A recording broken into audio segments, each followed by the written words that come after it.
ces moments. Je devais mettre un enfant au monde. L'enfant n'était pas en position normale. Quand je suis entrée à l'hôpital, le médecin me disait qu'il me faut une césarienne. D'accord avec lui, ça a pris du temps. J'ai vu qu'on ne m'a pas opéré. Et j'ai demandé pourquoi le médecin ne m'a-t-il pas opéré.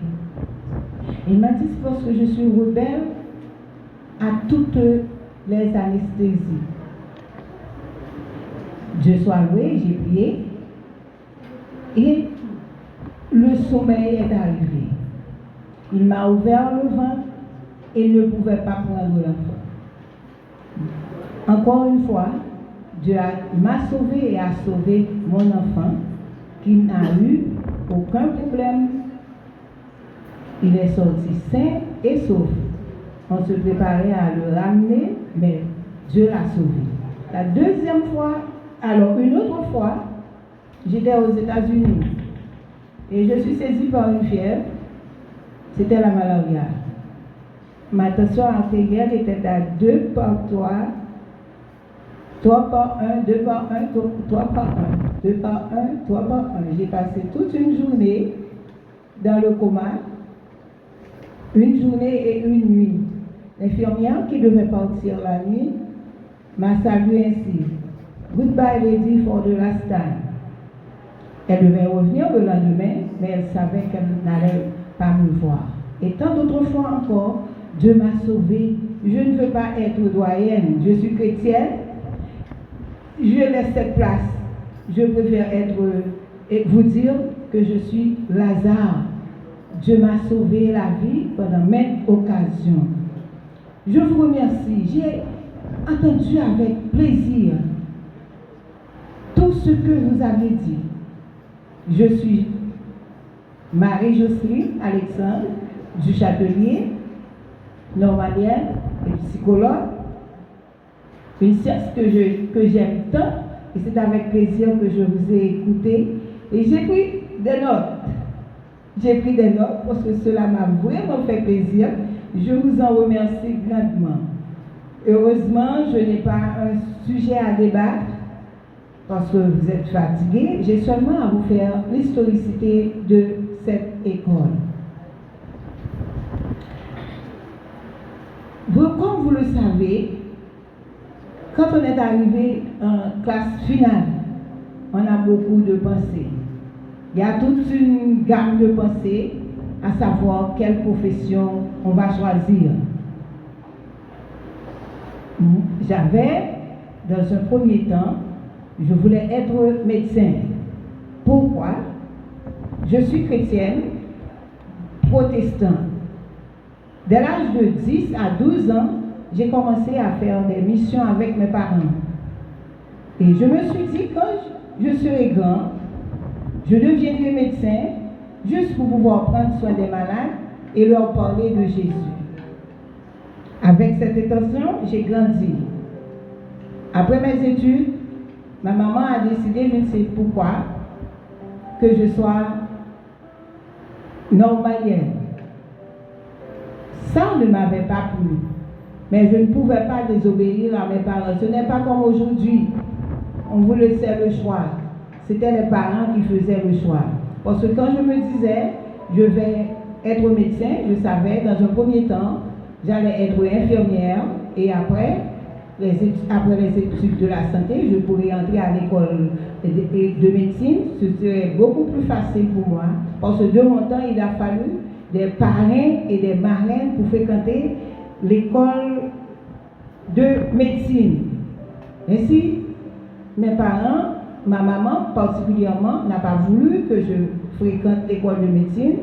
Elle m'a dit que je devais être normalienne. J'y étais avec l'intention de remettre mon diplôme à ma maman après ma graduation. Quelque chose s'est passé après la graduation. Je suis entrée au marché du travail. Et là, je travaillais, mais avec l'intention que je dois laisser ce métier pour embrasser le métier voulu. je me suis mariée, j'ai donné naissance à des enfants, et avant mon mariage, quelqu'un s'est présenté devant moi un jour, dans la nuit, et m'a présenté un groupe d'enfants de tous les âges, affublés dans leur uniforme, et la personne de me dire, ce sont des enfants que je te confie, tu dois former leur cœur pour Dieu. Et je me suis éveillée. J'en ai parlé tout de suite à ma maman pour lui dire, voici un rêve que j'ai, qu'est-ce que je dois faire? Elle m'a donné des conseils, je continuais toujours à travailler. Quelques années plus tard, j'ai laissé le travail et pour aller travailler dans l'école nationale.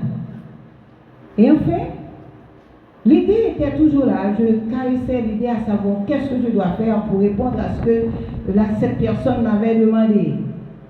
Finalement, le 4 novembre 1991, nous avons pu mettre sur pied une école avec un enfant de 3 ans. J'ai commencé avec un seul enfant de 3 ans. On m'affublait le titre de folle. Les gens me regardaient chaque matin. Oh diable, regardez, un jeune monde comme ça, les folles. J'étais jeune, on me regardait par les murs et on m'affublait ce titre. J'ai travaillé avec l'enfant et au fil des jours, Dieu nous a envoyé d'autres enfants.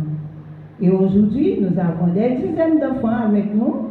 Et les voilà parmi eux tous. Il y en a qui sont venus avec nous ce matin pour assister à cette belle journée préparée par Madame Katia. Le 25 mars 2020, nous avons fêté la 30e année de cette école. Ce même soir, quelqu'un est venu me dire, tu vois tout ce que tu as fait pour réaliser tes actions de grâce, parce qu'ordinairement, nous possédons pas des actions de grâce 6 heures du matin pour 6 heures du soir. Et la personne de me dire, tu vas sauver, tu es capable de sauver la jeunesse haïtienne pour moi. Sauve la jeunesse haïtienne pour moi. Et je me suis réveillée. Ah, c'était une grande chose. Comment sauver la jeunesse haïtienne? Je commençais par me poser des questions. Qu'est-ce que je vais faire? J'en ai parlé à quelqu'un de chez moi. On me donnait des conseils, on me parlait. Et 2 jours après, une de mes maîtresses, de mes institutrices à Gédéon, m'a appelé pour me dire, voilà ce que Dieu m'a dit. Il m'a dit que tu dois commencer avec l'université à tel endroit. J'ai pu comprendre, pour sauver la jeunesse haïtienne, je dois ouvrir les portes à l'université. Et c'est cette maison que vous voyez là, nous la construisons pour notre retraite, mon mari et moi, et nous avons dit, puisque Dieu nous a demandé de travailler encore dans sa vie, nous ne connaissons pas l'heure de notre départ, nous allons mettre la maison au service de Dieu. Et Dieu nous a permis de rencontrer une dame de grand cœur. Il s'agit de Madame Katia Duvert, une dame de grand cœur. S'il s'agissait de l'école normale, je n'aurais pas de problème, c'est ma profession. Mais quant à la science de la santé, je dois trouver quelqu'un qui soit capable et qui a la même pensée que moi pour aller dans ce sens. Et c'est ainsi que nous avons décidé de mettre sur pied cette école. Pourquoi cette école? Je sais que vous allez dire, mais Madame est âgée. Pourquoi veut-elle encore ouvrir des portes à des établissements? Pourquoi faire? Dieu m'a demandé de sauver la jeunesse haïtienne. Et l'apôtre Paul, excusez-moi si je cite le nom de l'apôtre Paul, je sais que je ne suis pas à l'église, mais l'apôtre Paul lui a dit, c'est une obligation pour moi de prêcher l'évangile et malheur à moi si je ne le fais pas. Et je dis comme lui, c'est une obligation pour moi de sauver des jeunes et malheur à moi si je ne le fais pas. Et j'ai vu bien des visages ici, des gens qui sont venus travailler chez nous gratuitement avec les élèves pour leur enseigner les sciences de la vie. Alors, chers amis, notre jeunesse s'en va à la décrépitude. Nous devons la sauver. Vous qui êtes infirmière, vous qui êtes médecin, vous qui avez une autre profession, unissons-nous pour sauver cette jeunesse. 3 ans de cela, une jeune de la 9e année était possédée par un démon. Je sais que les psychologues ne l'admettent pas. L'enfant était possédé par un démon. Et quand on lui a posé la question, d'où venez-vous? L'esprit qui le possédait a répondu, je viens d'en haut.